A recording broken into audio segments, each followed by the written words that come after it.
मित्रों नमस्कार, मैं हूं राकेश कुमार। आप देख रहे हैं मत अभिमत। मित्रों, बेतिया राज के जमीन को सरकार ने अपने अधीन ले लिया है।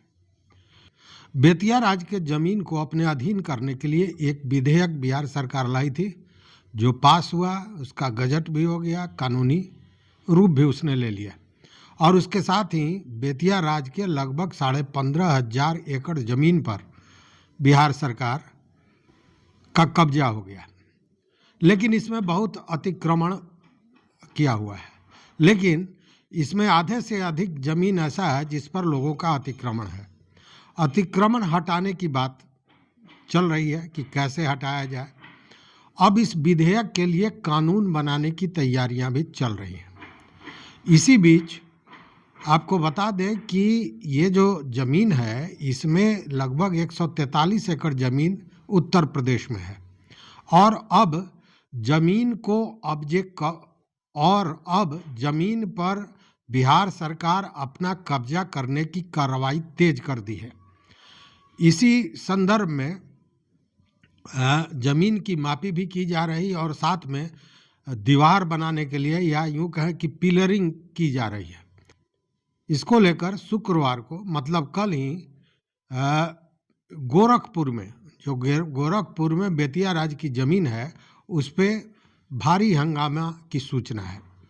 हंगामा का कारण ये कि बेतिया राज के ज़मीन को जो यहाँ से बिहार राजस्व विभाग के कर्मी गए हैं, पदाधिकारी गए हैं, बद्री प्रसाद गुप्ता, इन लोगों ने ज़मीन की खोजबीन की और उसमें एक ज़मीन ऐसा है जिस पर बेतिया राज का एक भवन, जो लगभग 1500 वर्ग मीटर में बना हुआ है, वह अवस्थित है।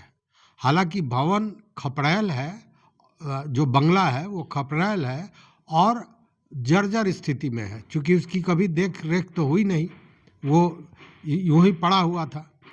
तो चूँकि बेतिया राज का उसमें एक ये कहें कि भवन है या गेस्ट हाउस उस समय जो रहा हो वो है, तो एक वो संपत्ति है, पुरानी धरोहर है, उसको बचाने के लिए उसकी घेराबंदी की बात चल रही थी और इसको लेकर जो दीवार है वो दीवार उठाया जा रहा था। हालांकि दीवार उठाने का स्थानीय लोगों ने काफ़ी विरोध किया और इस विरोध का नेतृत्व वहाँ के जो पार्षद हैं विश्वजीत त्रिपाठी, उनके नेतृत्व में किया गया। तो इस विरोध का कारण जानने का प्रयास हुआ, चूँकि ये काम बृहस्पतिवार से शुरू हुआ था। तो कारण ये बताया गया कि उसके साथ ही रोड लगा हुआ है, इस भवन के साथ ही सड़क लगा हुआ है।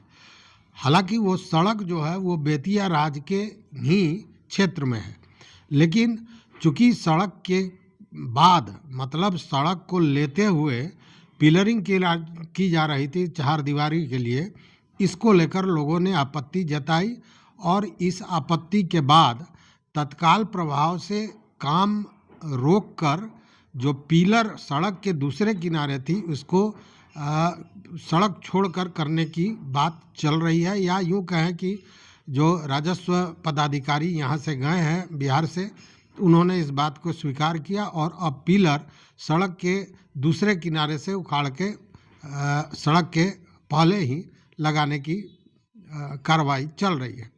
हालांकि जब ये हंगामा हुआ, या यूँ कहें कि जब ये आपत्ति जताई लोगों ने, स्थानीय लोगों ने, और विरोध किया, तो उसके बाद सरकार की, या यूँ कहें कि स्थानीय प्रशासन की आँख खुली।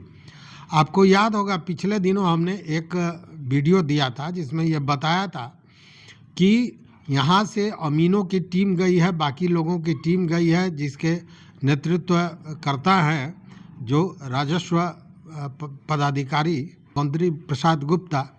लेकिन वहाँ से स्थानीय प्रशासन को लेखपाल और कानूनगो वगैरह देना था इस पूरे मापी के लिए, इस पैमाइश के लिए, जो वो नहीं दे रही थी। और इसी पर आपको जानकारी होगी, जो मैंने बताया भी था पिछले दफ़ा, कि 45 दिनों में मात्र 2 दिन काम हो सका था। मतलब कि जो स्थानीय लेखपाल और कानूनगो नहीं मिल रहे थे, इसके चलते ये सारी प्रॉब्लम हो रही थी। लेकिन कल जब लोगों का विरोध शुरू हुआ और जो राजस्व पदाधिकारी हैं इन्होंने इस पर चर्चा की, बद्री प्रसाद गुप्ता ने, तो स्थानीय प्रशासन ने कानूनगो और लेखपाल की प्रतिनियुक्ति कर दी है और अब ये अंदाज़ा लगाया जा रहा है कि लगभग 10-12 दिनों में इसकी पैमाइश पूरी हो जाएगी। तो कहने का मतलब यह है कि यूपी से ये काम शुरू हो चुका है और यूपी में जो ज़मीन है उसको अपने अधीन करने की कार्रवाई तेज कर दी गई है और इसी को लेकर यह सारी प्रक्रिया चल रही है। अब रही बात बिहार की, तो बिहार में जो ज़मीन है अतिक्रमण किया हुआ, उसको भी मुक्त कराने का मन बना लिया है सरकार ने और इसको लेकर कानून बनाई जा रही है। हालांकि सूत्रों की माने तो सूत्रों का ये कहना है कि सरकार चाहती है कि किसी को भूमिहीन नहीं किया जाए, या यूँ कहें कि अगर किसी ने उसमें घर में आवास बना लिया है या किसी के पास दूसरी कोई ज़मीन नहीं है, उसने उस पर झोपड़ी बना लिया है, तो ऐसे लोगों को राहत कैसे दी जाएगी, इसकी गुंजाइश निकाली जा रही है। इसी पर काम हो रहा है और इसी के तहत कानून भी बनाई जाएगी। लेकिन वैसे अतिक्रमणकारियों को जिन्होंने या यूँ कहे कि वैसे अतिक्रमणकारी जो ओरिजिनल भू माफिया है और उनका काम ही है ऐसे ज़मीनों को अपने कब्जे में लेना, तो वैसे लोगों पर डंडा चलेगा, इसमें भी कहीं कोई शक व शुबा नहीं है। वो दंड के भागी भी होंगे और ज़मीन भी उनसे छीना जाएगा। या फिर जो व्यावसायिक कारोबार कर रहे हैं बेतिया राज के ज़मीन पर, उनके लिए भी खतरे की घंटी नज़र आती है। तो स्थितियां यही बनी हुई है। सूत्रों की माने तो बहुत जल्द यह कानून भी आ जाएगा और उसके साथ ही बेतिया राज के ज़मीन को अतिक्रमण मुक्त कराने की कार्रवाई शुरू हो जाएगी। तो इस वीडियो में बस इतना ही। देखते रहिए मत अभिमत।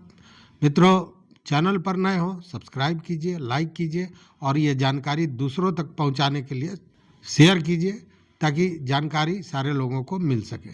ऐसे मैं बता दूं कि बिहार में भी सबसे ज़्यादा ज़मीन जो बेतिया राज की है वो पश्चिमी चंपारण और पूर्वी चंपारण में है। इसके अलावा 5 जिलों में है, लेकिन सबसे ज़्यादा ज़मीन पूर्वी चंपारण और पश्चिमी चंपारण में है। इसको लेकर पूर्वी चंपारण में किसान मजदूर संघ या समिति का निर्माण किया गया है और इसको लेकर एक आंदोलन का भी आगाज किया गया है।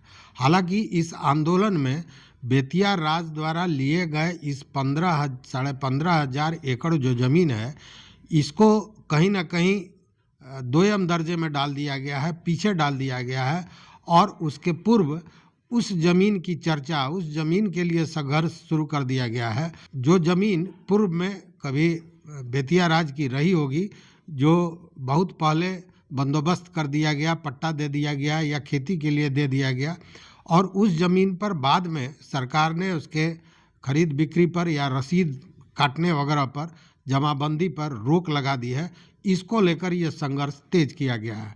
तो मतलब कि इसको लेकर बिहार में भी संघर्ष किसानों ने शुरू कर दिया है और स्वाभाविक है कि जो लोग 25-50 वर्षों से ज़मीन जोत रहे हैं या उस पर कब्जा किए हुए हैं, तो उसको सीधे अपने अधीन ले लेने में स्वाभाविक है कि विरोध का सामना तो सरकार को करना ही पड़ेगा। तो देखते हैं कि यहाँ कार्रवाई कब शुरू होती है और कब तक कानून बन के सामने आ जाता है।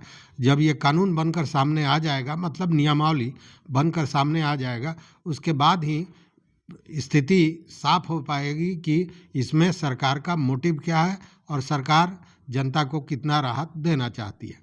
तो इस वीडियो में बस इतना ही। साथ में इन सारे मुद्दों पर अपना विचार जरूर कीजिए कि सरकार को आखिर बेतिया राज की ज़मीन को अतिक्रमण मुक्त कराने के लिए कौन सा उपाय करना चाहिए, क्योंकि आपका राय कभी कभी बहुत महत्वपूर्ण होता है। तो देखते रहिए मत अभिमत। बहुत बहुत धन्यवाद। कोटिशाह आभार।